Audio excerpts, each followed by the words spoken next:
नमस्कार दोस्तों, मेरे चैनल सरल जीवन पर आप सभी का स्वागत है। आज एक मित्र ने पूछा है कि रक्षाबंधन का शास्त्रीय महत्व बताने की कृपा करें। दोस्तों, सबसे पहले आप सभी को श्रावण पूर्णिमा रक्षाबंधन की शुभ कामनाएं। सभी बहनें अपने भाइयों को जिन्होंने राखी बांधी है उनकी दीर्घायु की मैं कामना करता हूँ और ईश्वर से सभी को स्वस्थ रहने की अभिलाषा करता हूँ। शास्त्रीय महत्व तो देखेंगे दोस्तों तो बड़ा पुराना है। एक राक्षस था जिसने वेद को चुरा लिया था, मतलब वेद के जितने ज्ञान थे उनको चुरा लिया था, वेदों को चुरा लिया था। तो भगवान ने, आप जानते हैं 24 अवतारों की श्रृंखला में मेरे पुराने वीडियो में मैंने बताया है, भगवान का एक अवतार है हैग्रीव अवतार।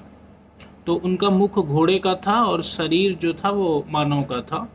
तो वह हैग्रीव अवतार में भगवान ने वेदों को यानी ज्ञान को मुक्त किया।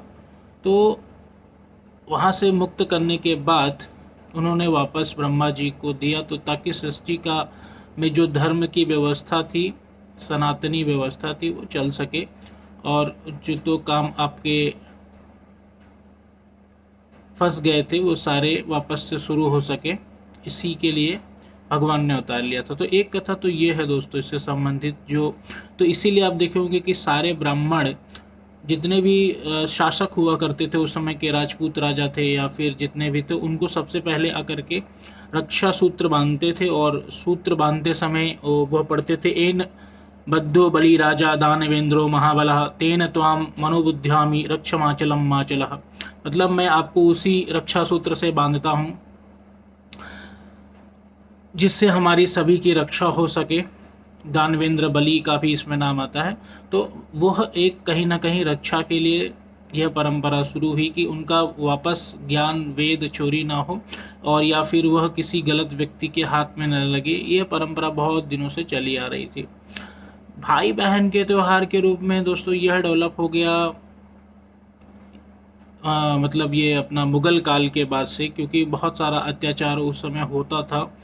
तो फिर वह भाई अपनी बहन की रक्षा के लिए कहीं ना कहीं प्रतिबद्ध हो जाता था, इसलिए इसको और बल मिल गया रक्षाबंधन का।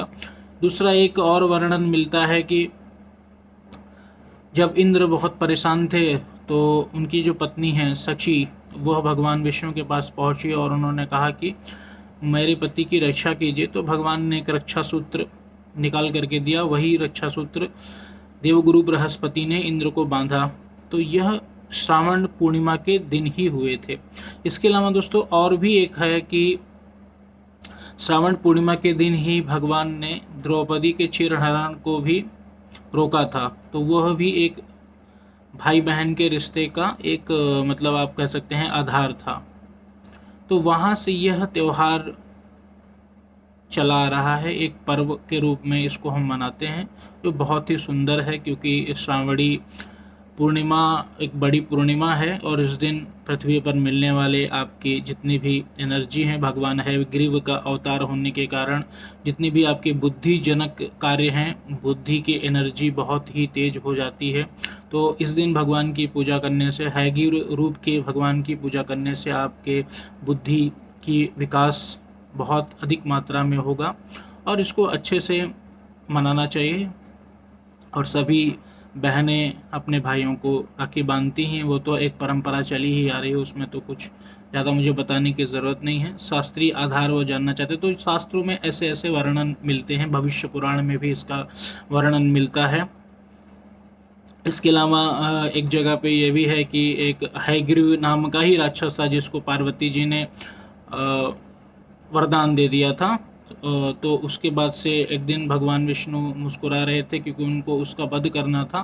तो लक्ष्मी जी ने सोचा कि ये मुझ पर मुस्कुरा रहे हैं, तो उन्होंने श्राप दे दिया कि आप हैग्रीव जैसे हो जाएं, मतलब मुख आपका घोड़े जैसा हो जाए और शरीर आपका मनुष्य जैसा ही हो। तो वह एक घटना और भी भविष्य पुराण में भी आती है। तो शास्त्रों में वर्णित इन सभी घटनाओं को एनर्जी के पॉइंट से हम देखते हैं। तो इस दिन कुर्की पूर्णिमा में मिलने वाली एनर्जी, और दूसरा क्या होता है दोस्तों, सबसे बड़ी बात यह है कि आज ही पावन महीना जो भगवान शिव का श्रावण मास है, यह आज इसके बाद से ख़त्म हो जाता है। तो यह सभी संयोग कहीं ना कहीं आपको बल देने वाले, समृद्धि देने वाले और आरोग्य देने वाले होते हैं, इसलिए इस पर्व का इतना सारा महत्व है। धन्यवाद दोस्तों। आपको मेरा वीडियो पसंद आया हो तो इसको लाइक करें, मेरे चैनल को सब्सक्राइब करें। Bye, take care. आप सभी को रक्षाबंधन की बहुत बहुत शुभकामनाएं।